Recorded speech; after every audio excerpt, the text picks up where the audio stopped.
How much has changed? How little has changed despite decades of discussion, rhetoric, and good intention? We have lit up the Empire State Building, seen he for she in Times Square, and made it a term in the Urban Dictionary. Do we live in a world where men and women are treated equally, or do we live in a world in which there is a disparity in the treatment of men and women? Unfortunately, the latter remains true, and gender inequality sadly remains a pertinent and real issue which continues to plague our world. In the past decades, the word feminism has been misused, which has only contributed negatively to the visible gap between both genders. Gender isn't going to tell you anything about who's being falsely accused, who's guilty of domestic violence, who's guilty of initiating a divorce. Gender doesn't tell you anything meaningful about that. We must understand that to recognize and celebrate a woman's worth does not equate to demeaning the worth of a man. We must not blame one gender for this issue. Rather, we have to look at it in a way that it takes two parties to cause an issue, not only one. To many, the gender gap has been blamed completely on men, which is frankly far from the truth to say the least. I'm not oppressed just because I'm a woman. Right. Lots of men are oppressed in some very real ways. All those issues can work both ways. This has to stop. In order for us to take a step forward into mending the gap between both genders, we must work together as one, or else our efforts will be in vain. Together, hand in hand, we can make this world a better place not only for us, but for the generations to come. In the past, there have been many female and male figures that have contributed, or let's say, attempted to solve this issue, even if it has only made a tiny difference. Maya Angelou was an American poet, memoirist, and civil rights activist. As a young woman coming into my own, I could relate to many literary texts that Angelou has written as they deeply illustrate the suffering, pain, and strength that women endured, with how society allowed them to be perceived.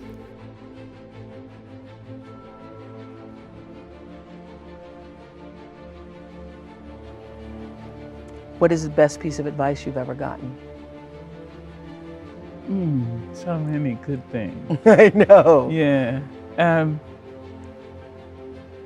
I guess the greatest advice is to forgive. I don't anoint it with anything. I just forgive it. As citizens of this world, we must all remember that women are strong, men are strong, but together we are stronger. Join hands with me. Let us tackle this issue together. What have we done to help the matter at hand, bearing in mind that each one of us carries some responsibility? None of us have been born with a seed of hatred within us. Instead, we have been taught how to hate, just as we have been taught how to eat, read, and write. Ask yourselves, why does a young woman have to go the extra mile to prove herself? Why is the male figure chosen to be promoted over a woman? Why is that? Is it because God gave the woman a gift of being able to carry a child? Or is it because she has to take time off to recover after intense labor? What is the answer? I have no doubt that many women and men of this world are eager to have some form of reconciliation to an issue which has unfortunately only caused discord within this society. Education is key to create a foundation we can build upon. In order for this to be achieved, honesty and transparency are crucial. Currently, there is a significant disparity in gender pay. There has been an increased amount of scrutiny regarding the gender pay gap, given recent revelations.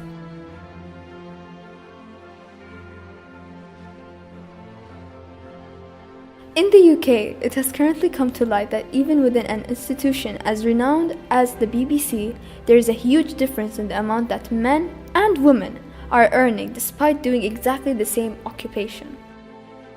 We had been underpaid by comparison to male peers. Not absolutely, because we all feel that we're privileged to work for the BBC, that it's a public service broadcaster. I am proud to have served for 30 years at the BBC.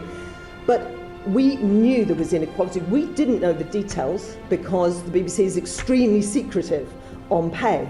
Whenever women try and argue that they should get paid exactly the same amount as the person who's doing exactly the same job, it's quite hard for them to find out what that man is earning unless he individually is happy to disclose privately. This will strengthen the hand, won't it, of the women who feel that they should be paid equally. Why has it taken so long for any nation to address this issue with the amount of weight it deserves?